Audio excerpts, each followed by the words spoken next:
Okay, update lang sa aking mga halaman. Ito yung aking unang kalateya. Sobrang healthy nila as you can see. So maganda yung pag-aalaga ko sa kanila. Ito ay kalateya medallion. And then ito naman isa ay kalateya peacock. At itong isa ay kalateya dati. At ito naman isa ay kalateya crimson. Kita nyo, maganda na sila kasi naalagaan mabuti. At ito ay bagong dating na Aglonema. Hindi ko pa alam kung ano yung pangalan niya exactly. At itong bagong dating din na Aglonema,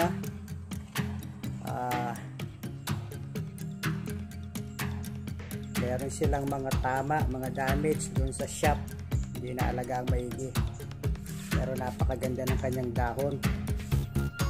At ganun din itong Aglonema na ito na 3 colors. As you can see, palalaguin ko to at pagagandahin. So meron akong ilang variety ng Aglonema, more than 10. Itong Aglonema na to, 1, 2, 3, 4, 5, 6, 7, 8, so 12 varieties of Aglonema so far. At ito ay nalaman ko na yung kanyang pangalan, Bromeliad. At itong starfish snake plant, Anthurium, Philodendron moonlight, Alocasia poli, Alocasia amazonica, at siyempre itong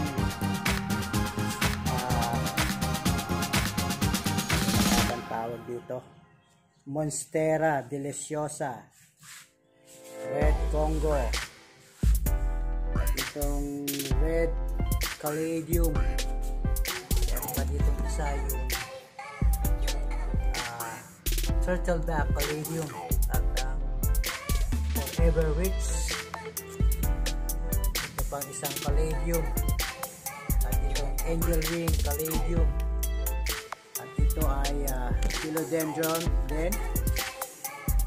Ito ay propagated na, nakatubo from this mother plant. At ang aking high croton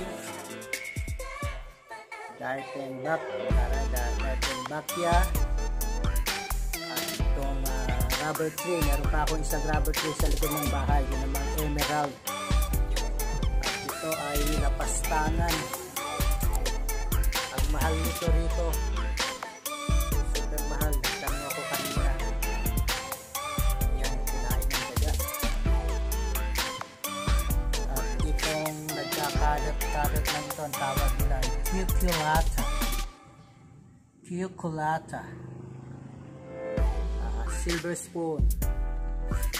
Meron na akong Dieffenbachia na ganito sa isang bahay na malaki. At iyan, ito nagkakarat lang yan dito, yan gumagapang na. Ito yung may tinik. At yan ating bird's nest. Ito galing yan sa bundok, more than 10 years na sa akin itong halaman ko yan. Ayan. At itong begonia. Ayan, tatlong klase ng begonia yan. Ganda yung kanilang mga variety. Hindi pa lang sila magandang tubo ngayon. Sunog. At sa labas, yung ating mga roses, yan o, maganda yung tubo nila. Ayan yung red lipstick na propagated na. Ito tinaniman ko ng tatlong klaseng uri ng tawag ito, itong kalimutan ko yung pangalan, at itong Thai Beauty variegated alocasia. Ayan, tatlong klaseng uri ng aglonema. Andyan, yung isa tumutubo na at isa yung tumutubo rin. Pagtubo niya, tatlong klaseng uri, maganda yan. At tinanim ko na rin yung aking, nagtanim na rin ako ng Singapore plant at itong Mayana. Yan, Mayana, at saka itong isang pangalan, Mayana,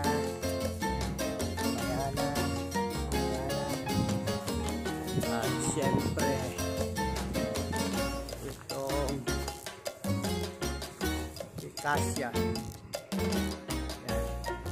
Yan, napakagandang kulay nitong Picacia yan. So, right. Okay, ito naman mga ka-planting, niready ko yung likod ng bahay para dito ko ilalagay yung aking mga ibang halaman, mostly yung mga na-propagate. Dito natin pagagandahin.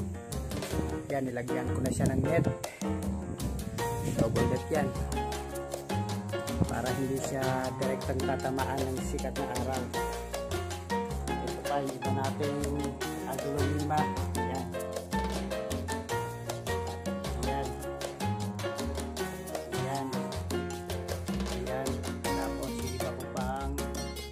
Calathea. So, meron akong isa, dalawa, tatlo,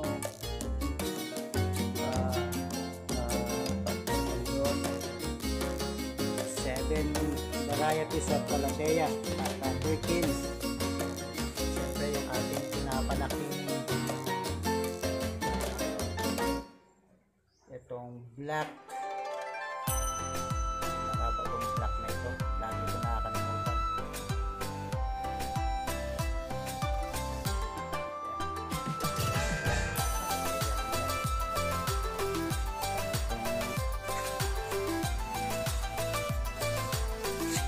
Yung kaya malaki yung dahon niya kasi ay nilagyan ko ng tae ng baka yung mga lupa nila.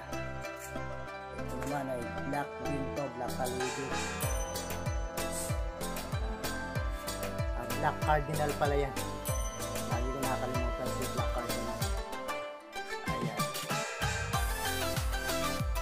at itong saging ito ay tubo yan eh, from the seeds. So binuha ko lang yan ko ang kalalabasan. Yan yung aking emerald rubbing plant. So ang pag-aalaga ko, nilagay ko sa loob ng bahay, hindi siya gumanda. Ngayon pinapabayaan ko na lang siya rito sa labas. Medyo maganda pa yung kanyang tubo. Yan, pinagpuputol ko kasi natutuyo yung mga dahon nila. At itong monstera na cheese, monstera. At ito ay tawag yan Peru. Monstera Peru. Sigurado. At meron itong papaya, kaya nakakatulong sa lilim at mga saging sa labas ng bahay. At ito naman yung aking mga naipong tubig ulan. Marami din sa labas. Tubig ulan. So, malaki itong space na to. Pag napuno natin ng halaman, gagawin nating munting gubat. Yan, mga naipon kong compost. Yan, galing sa dahon ng langka na napakalaki dito sa tabi ng bakod sa labas. Pinutol na lang kasi nga perwisyo rin. Maganda siyang garden soil. Inihalo ko sa binibili kong lupa sa shop. So, Okay. Hindi magtatagal, parang gubat na ito. Katulad ng sa harapan.